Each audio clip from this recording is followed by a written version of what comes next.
All right, ladies and gentlemen, good evening and welcome to Heartland Championship Wrestling. My name is Dave Little, and it is a pleasure to be broadcasting live from the Dave Cave with action from Pro Wrestling Mid-America. We are coming to you from New Orleans, Louisiana, the UNO Lakefront Arena, with action tonight, including a championship match in our main event where Nick Bockwinkel, the PWMA heavyweight champion, will defend against the former champion Jimmy Superfly Snuka in the main event. Already tonight we have seen some very good action. Al Perez with his manager Gary Hart started off the night with a hard-fought victory over Larry Zbyszko.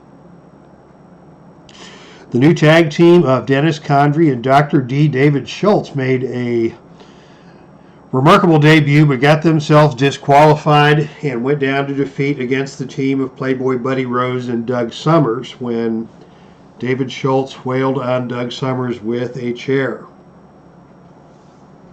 Two popular athletes in Bobo Brazil and Rick Martel squared off, and it was Bobo Brazil who came away with the victory after catching Martel coming off the top rope and choke slamming Martel down to the canvas for the pinfall. Harley Race picked up a victory over Kerry Von Erich as Race attempts to make his way up the ladder of contenders here in PWMA.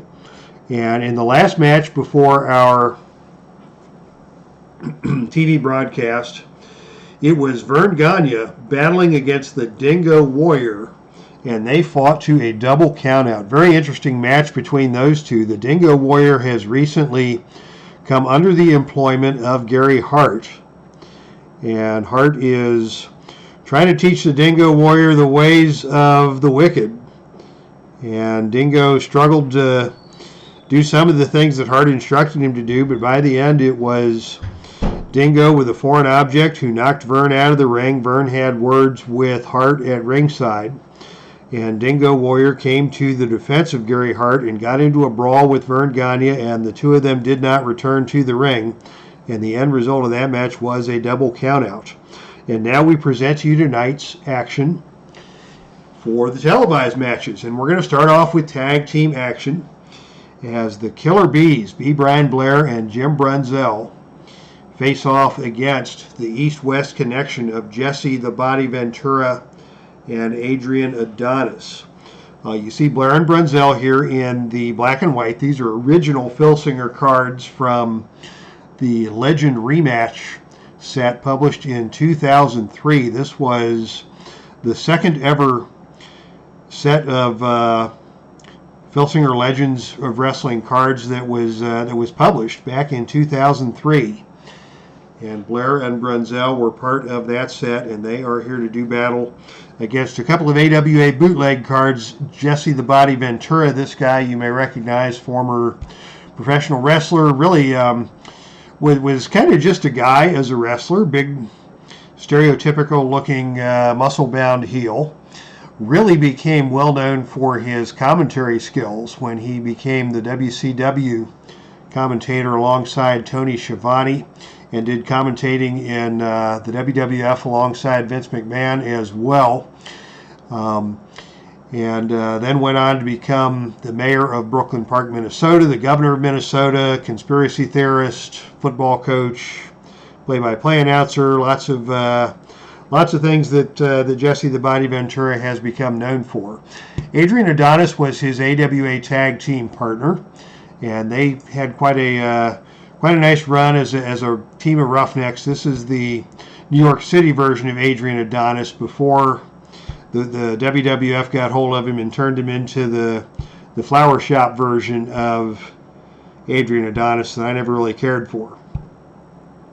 So this is your opening matchup for tonight, and we're ready for some tag team action. Before we go to the ring, I'd like to say welcome to Philip Reynolds and to Joseph Hinkle and Captain Carl here in the chat room. Hope you enjoy tonight's televised matches. And with that, the competitors are in the ring and ready for action. And it will be Brunzell starting off for the Killer Bees against ADRIAN ADONIS. So let's get ready for action. The opening initiative roll goes to Jim Brunzell. And Brunzell is going to start off with a forearm smash. Adonis fires right back with a knee lift. That's going to require a choice roll of 8 or lower, and he hits that. And Jim Brunzell staggers back after that knee lift to the chest. Here's a whip to the ropes from Adonis. And coming off the ropes, it is Brunzell who hits the flying shoulder tackle and takes Adonis down to the match. Brunzell now is going to go right to the figure 4 leg lock, quickly working that submission hold. And ADRIAN Adonis is going to be momentarily weakened as Brunzell gets the figure 4 on. Adonis works his way over to the bottom rope. There will not be a submission, but the damage has been done as Jim Brunzell surprisingly goes to the submission hold here at the onset of the match. And now as Adonis is struggling to his feet, it's going to be Brunzell going to the top rope for the death jump. And on a roll of 11, he nails Adonis with a flying crossed body block, perfectly executed off the top rope. Here is a cover. Count of 1. And Adonis kicks out on the count of 1. So good quick moves there by jumping Jim Brunzell. Brunzell is going to follow up with the killer dropkick. He nails Adonis with that dropkick. Here's another cover. Count of 1. Count of 2. Adonis for the pin save makes Jesse the Body comes in and makes the pin save. But that costs the East-West Connection their first pin save of the night. Now Brunzell is going to tag out to Blair, and we're going to see a double team. And on a roll of 8, Blair and Brunzell lift Adonis into the air with a high double neck breaker and down to the canvas hard. Adonis still hurt. And down as B. Brian Blair hits the ring. Blair now, what's he going to do? He's going to go to the sleeper. Blair locks in the sleeper as Adonis gets up to one knee. Blair is on him. We could see a submission attempt here, but Adonis again breaks out of that. Adonis has taken all kinds of damage here and is yet to be able to tag out as the Bees are in control.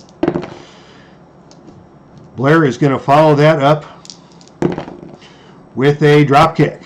Nice drop kick by Blair. Adonis staggers back, but this time Adonis comes off and catches Blair in a headlock and takes him over and down to the canvas. And with that, Adonis makes the tag into Jesse the Body. So Adonis took some punishment there. 3 fatigue tokens in the opening segments of that match before Jesse the Body Ventura finally comes into the ring. And it is Ventura with a knee drop to the back of Blair, and Blair arching his back in pain. Blair gets out of the ring and tags back into Jim Brunzell. Brunzell now squaring off against Jesse the Body, and Brunzell with a whip to the turnbuckle. Jesse the Body comes off the turnbuckle, and on a roll of 5, Jesse the Body catches Brunzell with a knee to the side of the head, and Brunzell is hurt. Jesse follows up with a whip to the opposite turnbuckle. And at the opposite turnbuckle, it is another big kick from Jesse that staggers Brunzell. Jesse, the most powerful man in this match, comes in and goes with a high vertical suplex that takes Brunzell up and over and down to the canvas. Brunzell is down and Jesse the Body is in control. What's he going to do? He is going to pitch Jim Brunzell out of the ring, and that is not a place where Brunzell wants to mix it up with Jesse the Body. And on a roll of 6, it is Brunzell quickly crawling back into the ring before the Body can make an attack on the arena floor. Body still in control. And now on a roll of 4, Jesse the Body is going to go to the bear hug. A big bear hug from Jesse the Body Ventura, using that strength, that impressive upper body strength, those big arms of Jesse the Body. And Brunzell has been weakened by that. Tag to Adonis for the double team. Adonis comes in, and it is a running double forearm smash from Adonis and Ventura that puts Brunzell back on the canvas. Brunzell in some trouble here. What's Adonis going to do? He is going to pitch Brunzell out of the ring once again. And outside the ring, this time on a roll of 3, it is a wild brawl on the arena floor. Both wrestlers are going to roll disqualification. Brunzell rarely gets disqualified, and he will not be disqualified in this situation. Adonis rolls a 5. Oh, but on a second roll, he is not disqualified. And now let's see who wins the brawl. On a roll of 6, it is Brunzell who wins the brawl on the arena floor. Lucky to survive that situation. And he comes back into the ring and hits Adonis with a knee drop. Adonis fires back, and he picks up Brunzell and scoops him and power slams him down hard to the canvas. And Brunzell is down once again. Adonis is still weakened. He is going to tag back into Jesse the Body, who struts his way into the ring, gives the crowd a flex, and the crowd responds with plenty of boos, as Jesse the Body is going to go for the body breaker. That over-the-shoulder backbreaker finishing hold. This is going to weaken Brunzell, but on a roll of 8, he's going to not have to submit. But Brunzell has taken a point of damage, and Jesse the Body is in control. The Body now lifts him up again for a second body breaker, further weakening Brunzell. Still no submission on a roll of 10, but Brunzell has taken another point of fatigue, and the Body is doing his damage. And now he tags into Adonis, and they are going to execute a double-team spike pile driver, and Brunzell is down again. That's an add 1 move, so that cost Brunzell another point of fatigue, and he is in rough shape here. Can he get across the ring and make the tag? On a roll of 7, he cannot get there, and it is Adonis in control. And Adonis is going to go for the Bulldog headlock and slam Brunzell down to the canvas. And what is this? Blair and Brunzell now are putting on the masks, and they are going to try the mask confusion. That illegal switch in and out of the ring when the Killer Bees used to wear those masks. And now it is Blair who comes into the ring on level 3 offense as they make the mask confusion switch. They're allowed to do that once per match. And they picked the perfect time here as Brunzell was in trouble.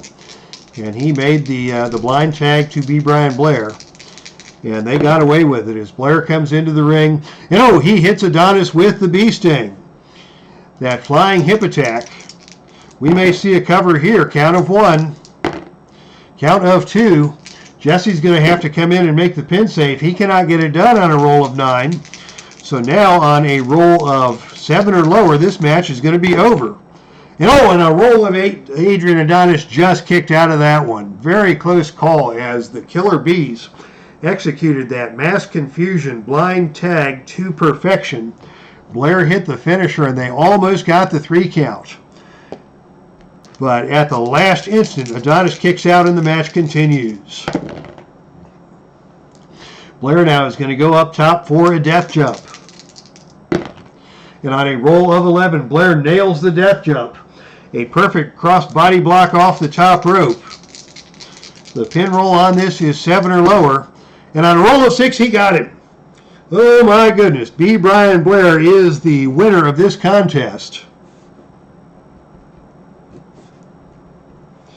After the cross body block off the top rope on Adrian Adonis. It looked like Adonis and Ventura were in control of that bout until Blair and Brunzell pulled off the mass confusion, made the blind tag, and it is Blair who came in and took advantage of Adonis with the bee sting and then the crossbody block off the top rope for the finish. Your winners of our opening contest here on the televised broadcast, the team of the Killer Bees, B. Brian Blair and Jumpin' Jim Brunzell, emerged victorious from tag team competition.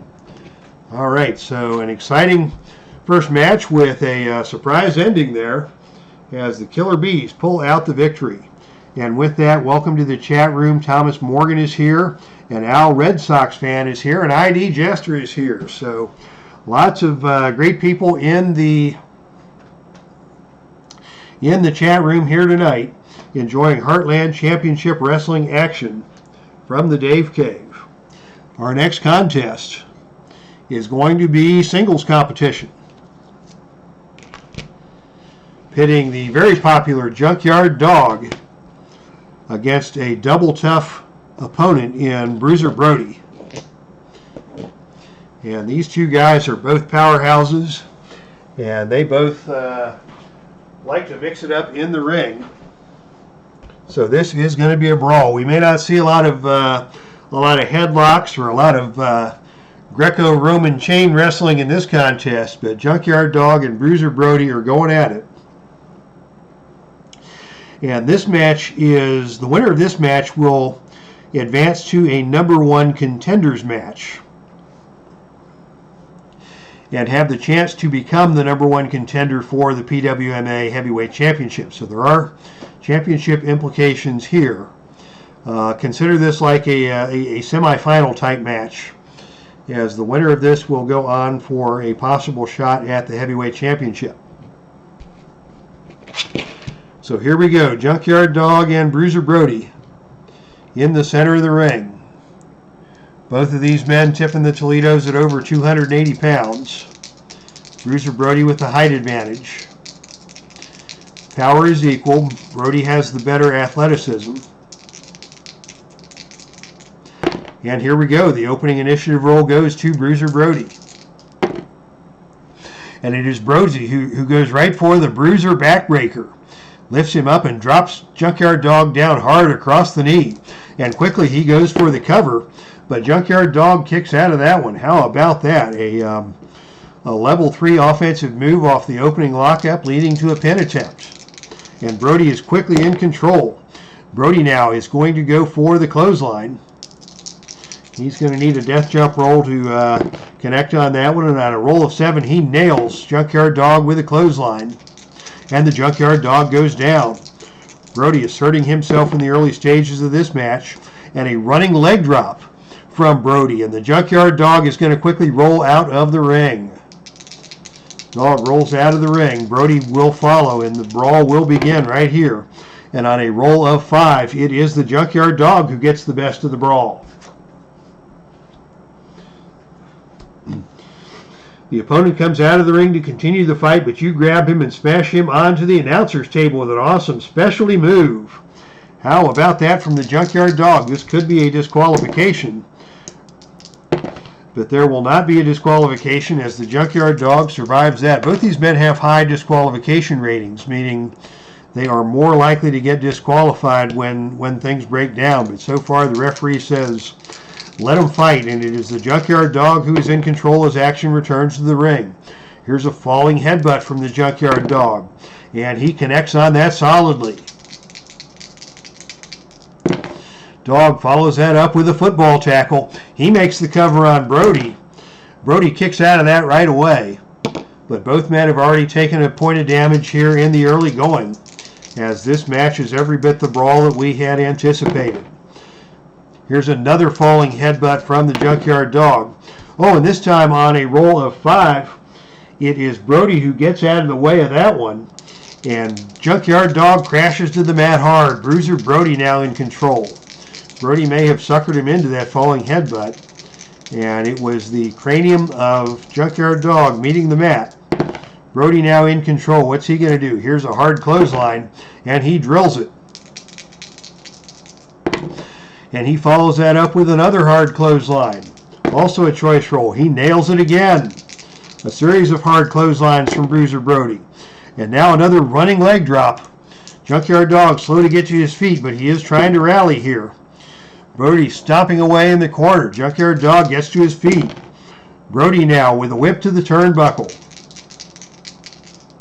Whip to the turnbuckle, but on a roll of 8, it is a kick to the side of the head from Brody that nails the Junkyard Dog, and JYD is once again stunned. Brody still in control, and big hammer punches from Brody in the corner. Series of hammer punches. Junkyard Dog is going to fire back, and it is a forearm to the side of the head from Junkyard Dog. Brody immediately fires back and just shoves Junkyard Dog out to the center of the ring. Brody moving in as they lock up again. Brody with a shoulder tackle, taking Junkyard Dog down to the mat. Dog back to his feet right away. Brody shoves him again, and this time Junkyard Dog gets right back up and nails a punch to the side of the head of Bruiser Brody, and Brody has been staggered. These two are throwing the heavy lumber. Back and forth we go. Junkyard Dog now with a hip toss. Takes Brody over and down to the canvas. Brody gets up with the reversal and scores with a knife-edge chop across the chest of the Junkyard Dog. The heavy artillery is being thrown by both men here. Junkyard Dog just dances around the ring. He is taunting Brody after that chop, and Brody is not very happy about that. Junkyard Dog is barking, and Brody fires up with a shoulder tackle that takes Dog down to the canvas, but Dog gets right up from that. And it is the Junkyard Dog with a whip to the ropes. Back and forth we go. Brody comes off the ropes. Oh, and on a roll of 3, Junkyard Dog sets himself for the backdrop, but he set himself too soon, and Brody comes off the ropes with a hard elbow smash to the back of the neck, and down goes Junkyard Dog. Junkyard Dog is down, and Brody pitches Dog out of the ring, and here we go again on the arena floor. But on a roll of 5, once again, it is Junkyard Dog who gets the best of that exchange, driving his shoulder into Brody and ramming Brody into the ring apron. And Brody hits the ring apron hard. Back to the ring we go, and it is Junkyard Dog who is in control. He picks up Brody, and he power slams him down with a big thump. That is his finishing move. He hit the finisher.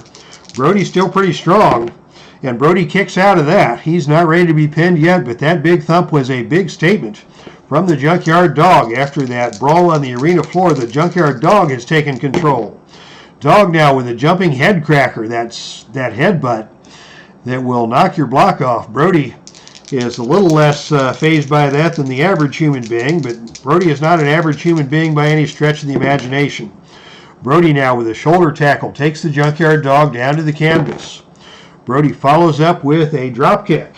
A drop kick from Brody, surprisingly athletic for this big 280-pounder. He is going to need a choice roll to connect on that of 8 or lower. And on a roll of 7, he hits that drop kick, and he got all of that one. He is going to go for the cover. Count of 1. And on a count of 2, Junkyard Dog kicks out of that. But the fans here are surprised and impressed by the athletic ability of Bruiser Brody hitting that drop kick from out of nowhere. And Brody is now in control. Brody pitches JYD out of the ring again. And here we go back out to the arena floor. On a roll of 7, it is the Junkyard Dog who has to crawl helplessly back into the ring to beat the 10 count. The fans are on their feet. The fans are cheering for JYD. Bruiser Brody moves in, still in control, and he drops Junkyard Dog with a pile driver, and Junkyard Dog goes down hard and stays down. Junkyard Dog is in control. Brody, will he go for the jumping knee drop? He hits the jumping knee drop. That is his finisher. We may see a pin attempt here. Count of 1.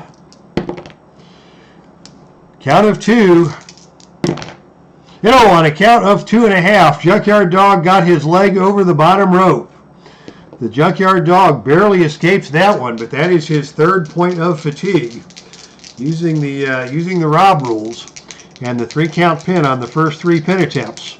But now the Junkyard Dog is set to be pinned if Brody can finish him off here. And it's going to be a big boot to the face from Brody. Junkyard Dog gets up to one knee, and Brody picks him up and slams him down with a twisting vertical suplex down to the canvas hard. Junkyard Dog still hurt. Brody still in control. Whip to the turnbuckle. Junkyard Dog tries to reverse that, and Brody just tosses him across the ring and down to the mat.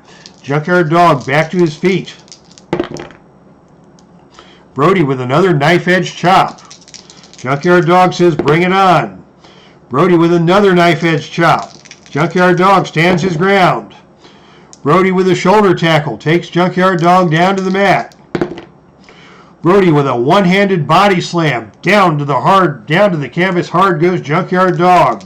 Dog back to his feet, trying to rally and trying to regain his momentum as Brody is scoring again with another one-hand body slam, and down goes the Junkyard Dog. He gets up again. The fans are cheering. Brody showing some frustration as the Dog just will not stay down. Here's a high twisting vertical suplex from Brody. And this time, Dog hits the canvas hard and he stays down. Junkyard Dog is down. Can Brody finish him off here? Here is, oh, he pitches him out of the ring again. Junkyard Dog gets away out of the ring, and back we go to the arena floor. And this time on a roll of 9, it is Brody on the arena floor with a running clothesline that just about knocks Junkyard Dog's head clean off his shoulders. Brody back into the ring. Junkyard Dog still staggering and hurt. Brody's going to go for a big running clothesline. Can he hit that? Oh, on a roll of 4, it is Dog who ducks under the clothesline. And Brody bounces off the ropes, and Dog picks him up and slams him down hard with a double leg takedown, and Junkyard Dog is in control. Brody missed that flying clothesline attempt. The Dog has the opportunity to retaliate, and he's going to go once again for the big thump, the power slam. He makes the cover, but Brody kicks out on the count of 1. Oh, Brody is not going to stay down. Both men now have reached their limits of fatigue, and this match is wearing on. I don't know who's going to win this match, but it is a slobber knocker. Junkyard Dog is in control. He hits the big thump a second time. That is a +2 finisher, so on a roll of 7 or lower, this will be the pin. And on a roll of 4, Junkyard Dog gets the pin. Oh my goodness.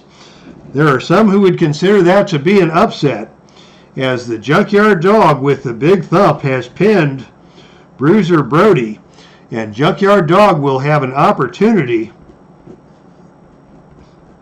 for a #1 contenders match. So he will possibly be in line to get a title match after a huge victory over Bruiser Brody, and these two just beat the stuffings out of each other for a good 15 minutes before Junkyard Dog finally, out of nowhere, hits the big thump twice on Bruiser Brody to finally get the pin after a grueling battle. Oh my goodness, that is a slobber knocker for the ages. That one did not disappoint, as a couple of 280-pound behemoths just pounded the stuffings out of each other. Your winner, the Junkyard Dog. That is a big victory for the Dog, as our Red Sox fan says. Bears Den is here. Welcome. Philip Reynolds is here. Sean D is here. Some new faces in the Heartland Championship Wrestling as we get ready for tonight's main event. This is a rematch for the Pro Wrestling Mid-America Heavyweight Championship. You may have been in the chat room for the previous encounter between these two when Nick Bockwinkel captured the PWMA Heavyweight Championship with a victory over then-champion Jimmy Snuka. Tonight we will witness the rematch as Bockwinkel and Snuka square off once again with the PWMA Heavyweight Championship on the line. Bockwinkel, a legend in Heartland Championship Wrestling. The only man in the history of the Heartland with 2 victories over Andre the Giant, both by virtue of the Bockwinkel sleeper. Snuka has been a dominant PWMA Heavyweight Champion in the past before losing to Bockwinkel, and nothing that Snuka would want more than to defeat his rival and regain the PWMA Heavyweight Championship. And here we go. Oh, and we have shenanigans here on the opening ring roll. It is a roll of doubles, so nobody has the advantage quite yet, but we will go to the Face to the Mat Highlight Center booklet to see what is going to happen here. There will be some pre-match shenanigans brought to you by Face to the Mat Pro Wrestling Simulation Board Game. And we are going to go to Highlight Reel R as Bockwinkel goes to the highlight reel. And let's see what is going to happen here. The roll is a 46. The babyface is sent to the mat in mid-statement by a heel-caused accident. With the face sprawled out on the mat, the heel delivers kicks to the face's body and scores 1 point for each kick. So a pre-match attack by the heel, Nick Bockwinkel, takes Jimmy Snuka down to the mat as Snuka was just getting warmed up. And Bockwinkel is putting the boots to Snuka before the opening bell. How about that? We'll start things off with Bockwinkel on level 2 offense, thanks to Keith Avalone and the good people at Face to the Mat for providing some pre-match entertainment. And Bockwinkel is in control, one of the dirtiest players of the game, and it is Bockwinkel who starts things off with the Boston Crab. He takes Snuka over into the Boston Crab, and Snuka is already in bad shape here after the pre-match attack by Bockwinkel. Bockwinkel now with a knee smash to the back. He's going to need a chart roll to connect on that one. But on a roll of 3, it is Snuka who reverses that attempted knee smash to the back with a double leg takedown. Snuka rolls him up and goes for the cover. Bockwinkel immediately kicks out of that, but he gets up furious. Snuka got the best of Bockwinkel as Bockwinkel tried the knee smash, but Snuka rolled out of the way of that one and almost caught a quick pinfall victory here in the opening moments of this match. Snuka now is in control with a power slam. Snuka goes for the cover again, and again Bockwinkel is forced to kick out. It is Snuka with a flurry after that sneak attack by Bockwinkel. And now it is going to be the Superfly leap from the Superfly. Can Bockwinkel get out of the way of this one? And on a roll of 11, Snuka misses the move. Snuka went to the top rope too soon, came off and misses. And Snuka crashes face first hard to the canvas on a roll of 11 or 12. That becomes a missed Superfly attempt. So Bockwinkel now is in control. And it is Bockwinkel who is once again going to go for that knee smash. That wasn't a good idea the first time. And once again, Snuka gets out of the way of that one with another double leg takedown. And Snuka with another power slam. And Bockwinkel is stunned by that. Goodness gracious, what a strange turn of events we have seen here. Bockwinkel got under the skin of Snuka in the early going. Snuka retaliated and did some damage, but then went too soon to the Superfly leap. Misses that one, but Snuka is able to regain control. And Snuka now with a whip to the turnbuckle. Bockwinkel tries to reverse that.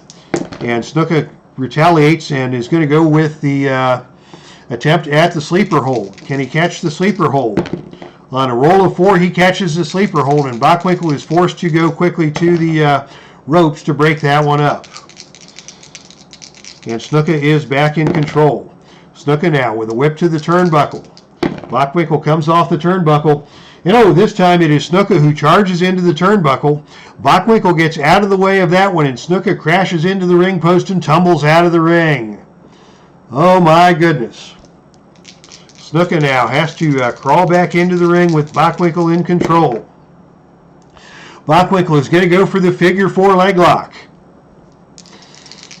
Snuka's a little too close to the ropes here, so he may not be able to force the submission, and sure enough, Snuka is able to reach the bottom rope, but the damage has been done, and Bockwinkel is back in control. Snuka, that's twice now that his aggressiveness has gotten the best of him and forced him into mental errors. And that is exactly what Nick Bockwinkel will do to his opponents. He is a master of the mental game of wrestling. And now Bockwinkel again is going to go for the drop kick. Snuka wanted to get out of the ring, but Bockwinkel grabs him by the leg, drags him back into the ring, and as Snuka gets to his feet, it's going to be an attempted drop kick by Bockwinkel. He needs a roll of 6 or lower to complete that move, and he hit it. He hit the drop kick, and Snuka staggers back. Bockwinkel, still in control, is going to try another drop kick, and this time Snuka dodges the drop kick, and it is Snuka who comes back with a leapfrog over top of Bockwinkel and a hard chop across the chest. Bockwinkel goes down. Snuka again goes for the cover. Bockwinkel quick to kick out. But the fatigue is starting to catch up with Bockwinkel as he has been caught by some high-impact moves. And now it is going to be Snuka who pitches Bockwinkel out of the ring. Bockwinkel has been pitched out of the ring. Snuka is a dangerous, dangerous man on the arena floor. And on a roll of 7, Bockwinkel quickly scoots under the bottom rope and back into the ring to beat the 10 count. Snuka still in control. And Snuka's going to go up top for the Superfly leap once again. Here goes Snuka to the top turnbuckle. Let's see if he can hit it this time. And on a roll of 6, he nails it. Snuka nails the Superfly leap. The pin roll now is 8 or lower, and we'll have a new champion. And on a roll of 9, Bockwinkel is able to kick out. Oh my goodness, Bockwinkel just kicked out of the Superfly leap, and the fans here in New Orleans cannot believe it. What's Snuka going to do now? He goes for the knee drop. He needs to hit the choice roll to hit that. He connects. And it is Snuka back in control. Snuka now pitches Bockwinkel out of the ring. Bockwinkel out of the ring, and this time it is Bockwinkel who wins the battle on the arena floor. As both men are duking it out. And it's going to be a possible disqualification here as the brawl continues. Bockwinkel may get himself disqualified on a roll of 5 or lower. No, on a roll of 6, he just escapes disqualification. Will Snuka get disqualified? No, he rolls above the 5 limit. Now, who's going to win the brawl? On a roll of 3, it is Snuka who wins the brawl. Back into the ring we go with Snuka in control. Another Superfly leap for Snuka. Can he nail this one? On a roll of 6, he nails it. The pin roll will be 9 or lower. And on a roll of 9, Snuka gets the pin. Oh my goodness, what an exciting match we just saw. As Jimmy the Superfly Snuka with the leap pins Nick Bockwinkel cleanly in the center of the ring, and Jimmy Snuka has regained the Pro Wrestling Mid-America Heavyweight Championship after a brutal match. And a very exciting back and forth match. Snuka was all out aggression in this match, risking disqualification, risking his own physical safety. Bockwinkel did everything he could to outsmart Snuka and use the aggressiveness against him. But at the end of the day, it was the fury and the power of Jimmy Superfly Snuka overcoming the cunning of Nick Bockwinkel to score the pinfall after the Superfly leap and once again capture the Pro Wrestling Mid-America Heavyweight Championship. These two men will have another rematch, and it'll be 2 out of 3 falls. That's the way it works in Heartland Championship Wrestling.